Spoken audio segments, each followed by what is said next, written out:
ನಮಸ್ತೆ. ಇವತ್ತಿನ ವಿಡಿಯೋದಲ್ಲಿ ನುಗ್ಗೆಕಾಯಿ ಗೊಜ್ಜನ್ನ ಯಾವ ಥರ ಮಾಡೋದು ಅಂತ ತಿಳಿಸ್ಕೊಡ್ತಿದ್ದೀನಿ. ಇದು ಸಾಗು ಥರ ಇರುತ್ತೆ ನೋಡಿ. ಒಂದು ದಪ್ಪ ಈರುಳ್ಳಿನ ಉದ್ದಕ್ಕೆ ಕಟ್ ಮಾಡಿ 1-2 ಸ್ಪೂನ್ ಎಣ್ಣೆನ ಬಾಣಲಿಗೆ ಹಾಕ್ಕೊಂಡು ಅದರಲ್ಲಿ ಹುರ್ಕೊಳ್ತಿದ್ದೀನಿ. ಇದಕ್ಕೆ ಒಂದು ಚಿಟಿಕೆಯಷ್ಟು ಸಾಲ್ಟನ್ನು ಪುಡಿ ಉಪ್ಪನ್ನ ಹಾಕ್ಕೊಳ್ತೀನಿ. ಆವಾಗ ಈರುಳ್ಳಿ ಬೇಗ ಬೇಯುತ್ತೆ. ನಾನು 4 ಟೊಮೊಟೊನ ಉದ್ದುದ್ದಕ್ಕೆ ಅಂದರೆ ಒಂದು 4 ಭಾಗ ಮಾಡಿ ಹಾಕ್ಕೊಂಡಿದ್ದೀನಿ ನೋಡಿ. ಇದು ಒಂದು ಸ್ವಲ್ಪ ಕೊತ್ತಂಬರಿ ಸೊಪ್ಪನ್ನ ಹಾಕ್ಕೊಂಡಿದ್ದೀನಿ. ಇದು ತಣ್ಣಗಾದ ನಂತರ ನಾನು ಮಿಕ್ಸಿ ಜಾರ್ಗೆ ಹಾಕ್ಕೊಳ್ತೀನಿ. ಇವಾಗ ಆಫ್ ಮಾಡಿದ್ದೀನಿ. ಹಾಗೆ ನೆನೆಸಿರೋ ಅಂಥ ಗೋಡಂಬಿ ಒಂದು 10-12, ಹಾಗೆ 1 ಸ್ಪೂನಷ್ಟು ಗಸಗಸೆನ ಹಾಕ್ಕೊಂಡಿದ್ದೀನಿ ನೋಡಿ. ಇದು ಕೊಬ್ಬರಿ ತುರಿ ಅಂದರೆ ಹಸಿ ಕೊಬ್ಬರಿ ತುರಿ ಆಪ್ಷನಲ್ಲು, ನಿಮ್ಗೆ ಬೇಕಂದರೆ ಹಾಕ್ಕೊಳ್ಳಿ. ಆನಂತರ ಇದನ್ನು ಮಿಕ್ಸಿ ಜಾರ್ಗೆ ಹಾಕಿ ರುಬ್ಕೊಳ್ತೀನಿ. ಇದರಲ್ಲಿ ಈರುಳ್ಳಿ, ಟೊಮೊಟೊ, ಹಾಗೆ ಗೋಡಂಬಿ ಮತ್ತು ಗಸಗಸೆ ಇದೆ, ಹಾಗೆ ಕೊತ್ತಂಬರಿ ಸೊಪ್ಪನ್ನ ರುಬ್ಕೊಳ್ತೀನಿ ನೋಡಿ. ಇವಾಗ ಮತ್ತೆ 3 ಸ್ಪೂನಷ್ಟು ಟೇಬಲ್ ಸ್ಪೂನಷ್ಟು ಎಣ್ಣೆ ಹಾಕ್ಕೊಂಡಿದ್ದೀನಿ. ಅದಕ್ಕೆ ಒಂದು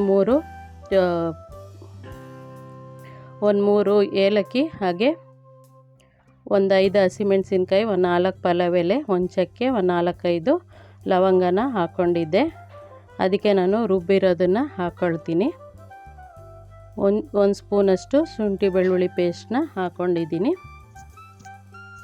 ನೋಡಿ. ಇದು ಚೆನ್ನಾಗಿ ಕುದ್ದು ಸೈಡಲ್ಲಿ ಎಣ್ಣೆ ಬಿಟ್ಕೊಳ್ಳುವಾಗ ನಾನು ಇದಕ್ಕೆ 1 ಸ್ಪೂನಷ್ಟು ಗರಂ ಮಸಾಲ ಪೌಡ್ರು, ಹಾಗೆ ನೋಡಿ ಒಂದು ಅರ್ಧ ಸ್ಪೂನಷ್ಟು ಜೀರಿಗೆ ಪುಡಿ,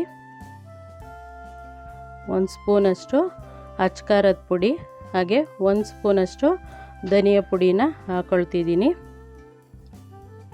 ನೋಡಿ. ಇವಾಗ ನಾನು ಇದಕ್ಕೆ 1.5 ಗ್ಲಾಸಷ್ಟು ನೀರನ್ನ ಹಾಕ್ಕೊಳ್ತೀನಿ. ಹಾಕ್ಕೊಂಡು ಅದು ಕುದಿಯುವಾಗ, ಚೆನ್ನಾಗಿ ಕುದಿಯುವಾಗ ನಾನು ನುಗ್ಗೆಕಾಯಿನ ಒಂದು 6 ತಗೊಂಡಿದ್ದೀನಿ. ಬಿಡಿಸಿ ಅದು ಕುದಿಯುವಾಗ ಹಾಕ್ಕೊಳ್ತೀನಿ ನೋಡಿ. ಇವಾಗ ಚೆನ್ನಾಗಿ ಕುದೀತಿದೆ. ಇವಾಗ ನಾನು ನುಗ್ಗೆಕಾಯಿನ ಹಾಕ್ಕೊಂಡೆ. ಆನಂತರ ಇದನ್ನು ಬೆಂದ ನಂತರ, ನುಗ್ಗೆಕಾಯಿ ಬೆಂದ ನಂತರ ಇದು ರೆಡಿಯಾಗುತ್ತೆ. ಸ್ನೇಹಿತರೆ, ಈ ವಿಡಿಯೋ ಇಷ್ಟ ಆಗಿದರೆ ಪ್ಲೀಸ್ ಲೈಕ್ ಮಾಡಿ, ಮರಿದೆ ಕಮೆಂಟ್ ಮಾಡಿ, ಹಾಗೆ ಇದನ್ನು ಟ್ರೈ ಮಾಡಿ ಹೇಗೆ ಬಂತು ಅಂತ ತಿಳಿಸಿ ನೋಡಿ. ಇವಾಗ ರೆಡಿಯಾಗಿದೆ. ಧನ್ಯವಾದಗಳು.